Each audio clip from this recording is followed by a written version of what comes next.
இனி உங்க சீத்திர SCVல channel number 67. Sridev jewel gold factory Ramapuram. நீங்கள் வாங்கும் தங்க நகைக்கு 0% செய்கூலி மற்றும் 3% 9% மட்டுமே சேதாரம். ஆக்ஷன் பிளாக் ஸ்டார்ட் ஆயிருச்சு. காமெடி எல்லாம் கொஞ்சம் தள்ளி போங்க.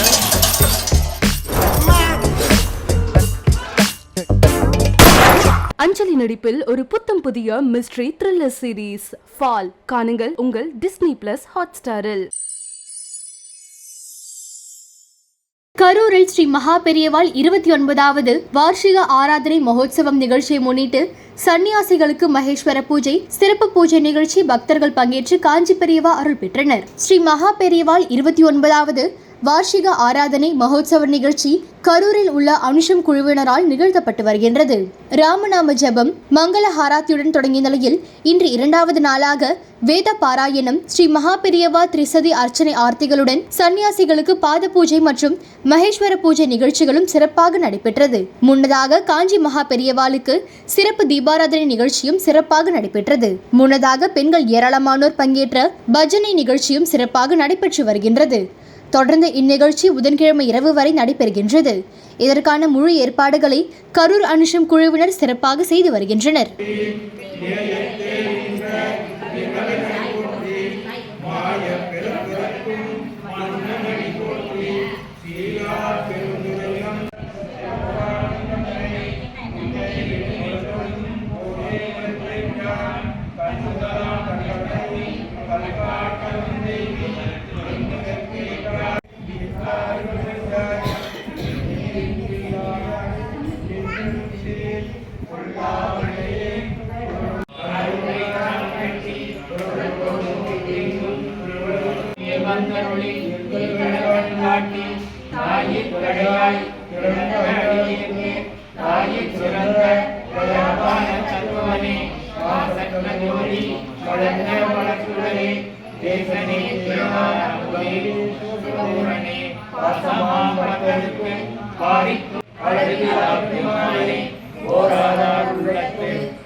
நீராய் உருக்கியன் காருயிராய் நின்றானே இன்பமும் துன்பமும் இல்லானே உள்ளானே அன்பனே யாவையுமாய் அல்லையுமாய் ஜோதியனே துன்னுரிலே தோன்றா பெருமையரே ஆதியனே அன்பன் ஆற்றே நம்மையா அரணேவோ என்று போற்றி கொள்வது குறிக்கட்டு மெய்யானார் மீட்டிங்கு வந்து இணைத்து விசாராமே கள்ளப்புறங்குணத்தை கட்டடிக்க வல்லானே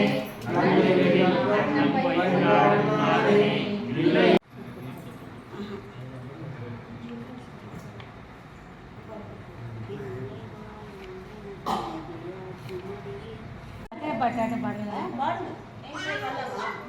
பஜன் சாங்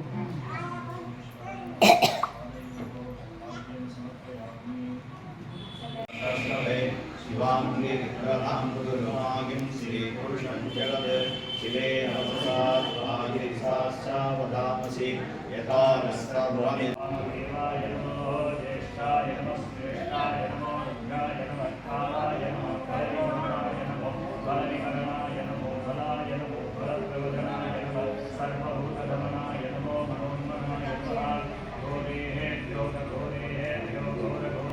ईशानः सर्वविद्यानां ईश्वरः सर्वभूतानां ब्रह्माधिपतिर्ब्रह्मणोऽधिपतिः ब्रह्मा शिवो मे सदा शिवो नमो हिरण्यभावे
विचारणकारुमते कलये सरजीवविहेहविधं भवशङ्करदेशिकमे चरणम्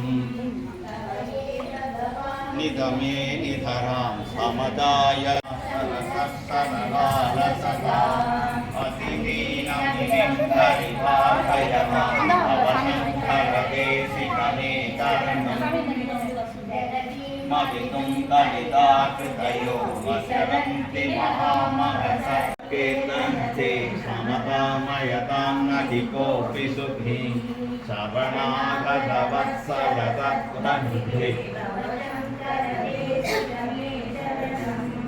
विदितानमया विससै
இப்போ என்னென்னா ஆன்மான்னா என்ன, ஆவினா என்ன, இதுக்குள்ள வித்தியாசங்கள் என்ன, ஆவி ஒன்று இருக்கா இல்லையா, நம்ம நினச்சிட்டு ரெண்டுமே ஒன்று அப்படி நினச்சிக்கிட்டு இருக்கோம். இந்த ஆவின்னு இருக்கிறது இருக்கா இல்லையா?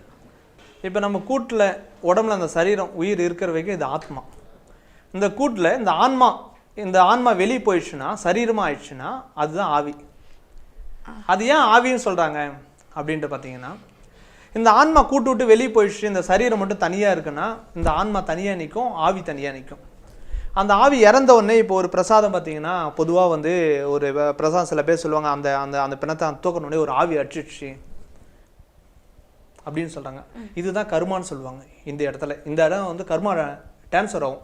இது அதாவது இறந்தவங்களோட கர்மா வந்து நமக்கு ட்ரான்ஸ்ஃபர் ஆகும், பக்கத்தில் இருக்கிறவங்க ட்ரான்ஸ்ஃபர் ஆகும். அதுக்கு தான் முடிஞ்ச அளவுக்கு பார்த்தீங்கன்னா, பொதுவாக வந்து நம்ம உறவினர் இருந்தால் கூட அவளை செய்ததில் இறந்து போனவங்கள அவங்க என்னதான் தாய் தந்தை இருந்தால் இருந்தால் கூட அவங்க போய் கிட்ட தொடவே மாட்டாங்க. அவளை செய்ததில் வேற ஆள் தான் விட்டு அவங்களுக்கு எல்லாம் அபிஷேகம் பண்ணுறது இது பண்ணுறது எல்லாமே பண்ணுவாங்க. சூட்சுமத்தில் இவங்களுக்கு எல்லாம் தெரியும். ஏன்னா இதை சொல்ல வரேன்னா, நான் ஒரு வாட்டி நல்லடக்கம் பண்ண போகிறேன். நல்லடக்கம் பண்ணும்போது அந்த ஆன்மா என்ன பண்ணுது, ஆவி என்ன பண்ணுதுன்றது உங்களுக்கு நான் தெளிவாகப்படுத்துகிறேன். ஆவின்றது பார்த்தீங்கன்னா அந்த குழியில் அந்த உடம்புலேருந்து வரத்தான் ஆவி. சில பேர் ஆவி அடிச்சிடுச்சு, பேய் இருக்குது, பூதம் இருக்குன்றாங்க. அதெல்லாம் உண்மையெல்லாம் இல்லை. இதில் வந்து பாசிட்டிவ் இருக்குது, நெகட்டிவ் இருக்குது. என்ன ஆவி அடிச்சிடுச்சுனாலும் என்னையும் ஆவிலாம் அடிச்சிருக்கு. நிறைய வாட்டி என்ன ஆவி நான் நிறைய அனுபவத்தெல்லாம் பட்டிருக்கேன். ஆன்மா வந்து தனியாக இருக்கும். ஆன்மா என்ன பண்ணோம், அந்த கூட்டு உள்ள பூந்து திரும்பி நான் வந்து திரும்பி சரீரம் எடுக்கும்னு நினைக்கும். இது அகலமரம் நடக்கிறவங்களுக்குலாம் இது எல்லாருமே பொதுவும். அதே இப்போ சின்ன வயசில் சூசைட் பண்ணுறாங்க, சின்ன வயசில் இறக்குறாங்க. ஆசைபாசம் இருக்கும்போது முடிஞ்ச அளவுக்கு அந்த கூட்டில் வந்து ட்ராவல் பண்ணலாம்னு நினைக்கிறது வந்து இது ஆவியோடைய தன்மை. இந்த ஆவியுடைய தன்மை என்னன்னா, இதுதான் நினைக்கும் முழுக்க. ஆத்மா வந்து நினைக்காது. ஏன்னா ஆத்மா வந்த வேலையை முடிச்சு அதை கம்ப்ளீட் பண்ணிட்டு போயிடும். ஏன்னா அந்த உடம்புல சரீரம் வந்து அது அந்த ஆத்மா உள்ள வந்து அதால ஒர்க் பண்ண முடியாத நிலையில தான் அந்த உடல் விட்டு அந்த ஆன்மா வெளியே போகுது. ஆவி என்ன பண்ணும், முடிஞ்ச அளவு ட்ரை பண்ணி மற்றவங்களுடைய உடம்புல இறங்குறதுக்கான ட்ரை பண்ணும். அது எப்படி பண்ணுதுன்றது நான் சொல்றேன். எனக்கு என்ன சந்தேகம் அப்படின்னா, நீங்க சொல்றீங்க அந்த இன்னொருத்தர் உடம்புல போகும்போது அது பேயின்னு சொல்றாங்கல்ல, பேய் பிடிச்சிருச்சு அதனால அவங்க இப்படி இருக்காங்க, அவங்களோட ஆவி இவனுக்கு அடிச்சிருச்சு அதனால இவன் இப்படி இருக்காங்க அப்படின்னு சொல்றாங்களா? அது இல்லை, அது நீங்கள் அது எந்த வார்த்தை வேணால் யூஸ் பண்ணிக்கலாம். பேய் அடிச்சுன்னு சொல்லலாம், ஆவி அடிச்சுன்னு சொல்லலாம், எது வேணால் சொல்லலாம். ஒரு எக்ஸாம்பிளுக்கு ஒன்றும் இல்லை. ஒரு வாட்டி நாங்கள் நல்லடக்கம் பண்ணுறோம். என்னுடைய கூட நெருங்கிய நண்பர் அவர் பார்த்தீங்கன்னா அவர் கிறிஸ்தவர். அவர் வந்து அல்லேலூயா வந்து ஜீசஸ் வந்து வணங்குற அவர் ஒரு ஃபாதரியார். அவர் மேக்ஸிமம் என் கூட நல்லடக்கெல்லாம் செய்வார். ஆவி பேயெல்லாம் பயப்பட மாட்டார். நாங்களே ஒரு ஆவி பேவி, எங்களுக்கு ஒரு ஆவி பேயன்னு வரும். அவர் ஒரு விஷயம், அவர் பயங்கர நான் பேய் வர வைப்பேன் அல்லே பயங்கரமான ஒரு இது. ஒரு வாட்டி என்னை கிண்டல் பண்ணுறாரு. நான் சொல்கிறேன் ஆனால் அவர் வந்து நல்ல மனுஷன்.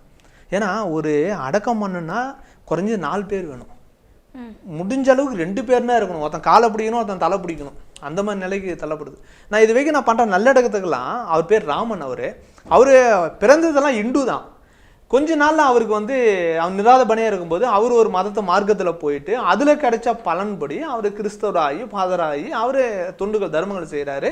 அவர் இந்த மாதிரி பணிகள்லாம் செய்வார். தொண்டுகளை தர்மங்கள் நிறைய செஞ்சிட்ருக்காரு. அப்போ அவர் வந்து ஒரு வாட்டி நான் சொல்கிறேன், ஆன்மா இருக்குது, தயவுசெய்து இப்படி பண்ணாத அப்படின்னு.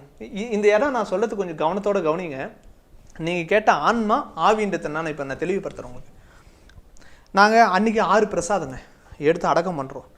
ஒரு பிரசாதம் மட்டும் மண்டையில் அடிபட்டிருக்கு. சின்ன வயசு, 47 வயசு.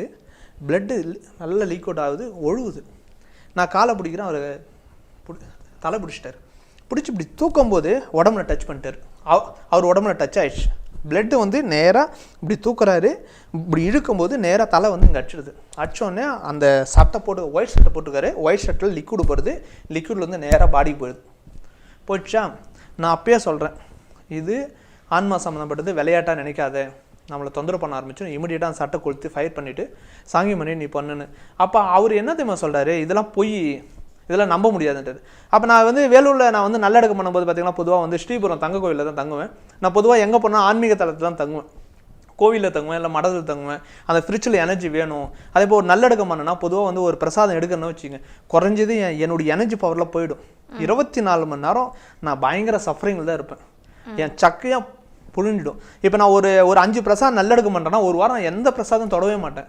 ஏன்னா அந்த 5 நாளும் நான் திரும்பி எனர்ஜி ஏற்றின்னு வந்தால் தான் திரும்பி நான் போய் பிரசாதத்தை தொட முடியும். ஏன்னா இப்போ இறந்த ஆன்மாக்கும் உயிர் இருக்கிற ஆன்மாவுக்கும் வித்தியாசங்கள் நிறையா இருக்குது. உயிர் இருக்கிற ஆன்மா அவ்வளோ சீக்கிரம் எனர்ஜி எடுக்காது. இறந்த ஆன்மா நம்ம கிட்ட காந்த மாதிரி இழுத்துரும். அது பயங்கர பவர்ஃபுல். அது போய் அனுபவிச்சா தான் தெரியும். ஒரு வாட்டி நாங்கள் வெட்டி அடக்கமான குழியில் நாங்களே வெந்தோம்.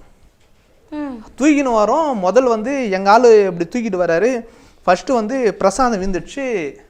திரும்பி எங்கள் ஆள் குழியில் விடாரு. நானும் அவர் மேலே வீகிறேன். போட்டு சரிச்சு விட்டுச்சு எங்களை எல்லாரையும். மொத்தம் நாங்கள் வெட்டின குழியில் நாங்களே வீகிறோம். இதுதான் கர்மான்னு சொல்லுவாங்க. அப்போ இது வந்து ஒரு தோஷம் நிவர்த்தி ஆகுது. அப்போ அந்த குழியில் இருக்கிற அந்த வீரியம் எங்களை தடுக்குது. உங்களுக்கு டவுட்டாக இருந்தால் நீங்கள் எவ்வளோ வீடியோ கேமரா வச்சுக்கிறீங்க. நான் ஆன்மாவுடைய சீக்ரெட்டு நான் என் செல்லில் இருக்குது. நான் உங்ககிட்ட பர்சனலாக காட்டுறேன். இது வெளிப்படையாக என்னால் காட்ட முடியாது. ஆன்மா எங்களை துண்டு துண்டாக வெடிச்சு. இது பதிவாயிருங்க. நீங்கள் உங்களுக்கு தெரியும் வேணாவும் நீங்கள் என் செல்லில் நீங்கள் கேமராமேன் தானே. ஒரு கேமரா எப்படி நாங்கள் இப்போ கட் பண்ண முடியும்? அதை எனக்கு அதை பற்றிலாம் தெரியாது. செல்லு பற்றி எனக்கு என்னென்னா அவ்வளோ நாலேஜே இல்லை. 100 போட்டோ எடுக்கிறான். அதில் 10 போட்டோ மட்டும் 10-15 போட்டோவில் எங்களை துண்டு துண்டாக ஆக்கி வச்சுக்குது. அதில் எங்கள் ஆள் இங்கே இருக்கிறான், அவன் பின்னாடியே இருக்கிறான். ஒரு ஆள் 3 இடத்துல எப்படி போக முடியும்? அதுக்கு என் கேமராவில் பதிவாயிருக்கு. அதுவே எங்கள் ஷோல்லாம் நாங்களே நம்பலையே. ஏன்னா சுடுகாட்டிலே நாங்கள் வாழ்ந்துன்னுக்குறோம். இனி உங்க சித்திரை SCV-ல channel number 67. Sridev jewel gold factory Ramapuram. நீங்கள் வாங்கும் தங்க நகைக்கு 0% செய்கூலி மற்றும் 3% மட்டுமே சேதாரம். ஆக்ஷன் பிளாக் ஸ்டார்ட் ஆயிருச்சு. காமெடி சொல்ல கொஞ்சம் தள்ளி போங்க.